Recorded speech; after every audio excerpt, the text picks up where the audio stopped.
Tando Adam report Rashid Chauhan. JN news के reporter Rashid Chauhan की report के मुताबिक एडिशनल सेशन जज टंडू आदम ने 22/12/2020 में एसएचओ राजा नवीद सरफराज बड़े मुंशी अल्लाह बख्श डोम की एएसआई पर झूठा मुकदमा दर्ज किया गया था। इसमें से आज टंडू आदम की मुअज़्ज़ज़ अदालत ने 302 वाले केस से बरी कर दिया। केस की पैरवी टंडू आदम बार के सदर एडवोकेट अब्दुल्ला खट्टक ने की। इस मौके पर एसएचओ राजा नवीद सरफराज ने मीडिया से गुफ्तगू करते हुए कहा कि आज हक सच की फतेह हुई है। झूठ के पांव नहीं होते। इल्जाम लगाना आसान है मगर साबित करना मुमकिन नहीं, और इज्जत और जिल्लत अल्लाह पाक की तरफ से है। टंडू आदम सिटी थाने पर झूठा मुकदमा दायर किया गया। एक झूठे मुकदमा में अल्लाह पाक ने कामयाबी से हमकनार किया और आज टंडू आदम की मुकामी अदालत ने मुझे और मेरे साथ 2 दोस्त थे उनको बाइज्जत बरी कर दिया।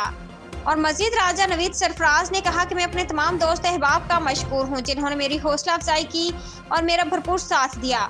उनके मुझ पर बड़े एहसानात हैं। सियासी समाजी शख्सियात नेशनल प्रेस क्लब टंडू आदम के सदर राशिद चौहान और दिगर ने एसएचओ राजा नवीद सरफराज बड़े मुंशी अल्लाह बख्श डोम की और एडवोकेट टंडू आदम बार के सदर अब्दुल्ला खट्टक को मुबारकबाद दी और फूलों के हार पहनाए।